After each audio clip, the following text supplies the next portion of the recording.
পাকিস্তান সিরিজের ধারাবাহিকতা ধরে রাখার চ্যালেঞ্জ নিয়ে কাল চেন্নাইয়ে ভারতের মুখোমুখি হবে বাংলাদেশ। 3 স্পিনার নিয়ে একাদশ সাজাতে পারে দুদল।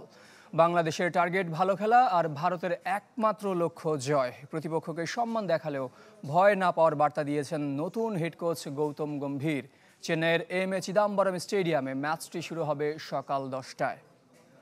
250-টিরও বেশি ডিজাইন অপশন নিয়ে ওয়ালটন স্মার্ট ফ্রিজ, বোঝে আপনার প্রয়োজন।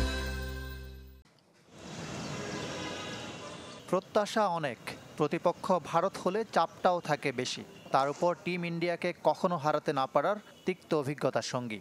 তামিল ঐতিহ্য আর সিনেমার শহর চেন্নাইয়ে বাংলাদেশের কঠিন পরীক্ষা। নিজেদের বদলে যাওয়ার প্রমাণ দিতে সেই পরীক্ষার চ্যালেঞ্জ তো নিতেই হবে। যে পাকিস্তান সিরিজ এত আত্মবিশ্বাস দিচ্ছে, সেটাও অতীত বলে মেনে নিচ্ছে টিম বাংলাদেশ। ভারতের বিপক্ষেও সেরা পারফরমেন্সের আশা। চিপকের উইকেট নিয়ে কিছুটা দ্বিধায় বাংলাদেশ। আপাতত স্পোর্টিং উইকেট মনে হলেও স্পিন ট্র্যাক হয়ে উঠতে পারে ধীরে ধীরে। একাদশে সাকিব মিরাজের সঙ্গী হতে পারেন তাইজুলও। তবে বাংলাদেশ নিজেদের শক্তির জায়গা পেস অ্যাটাককে কীভাবে কাজে লাগায়, সেটাও দেখার বিষয়।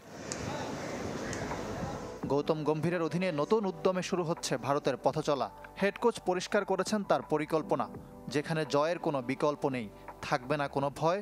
তবে যে কোনো প্রতিপক্ষের প্রতি সম্মান দেখাবে টিম ইন্ডিয়া।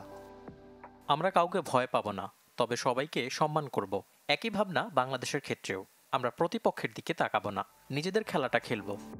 লোকাল বয় রবিচন্দ্রন অশ্বিনের নেতৃত্বে 3 স্পিনার নিয়ে খেলতে পারে ভারত। রবীন্দ্র জাদেজার সঙ্গে অক্ষর প্যাটেল ও কুলদীপ যাদবের যে কোনো একজন। 2 পেসার জাসপ্রীত বুমরা ও মোহাম্মদ সিরাজ। ব্যাটিংয়ে সরফরাজ খান ও ধ্রুব জুরেলকে বসিয়ে লোকেশ রাহুল ও ঋষভ পন্থকে খেলাবে টিম ইন্ডিয়া। ইকরাম হুসাইন, চ্যানেল 24।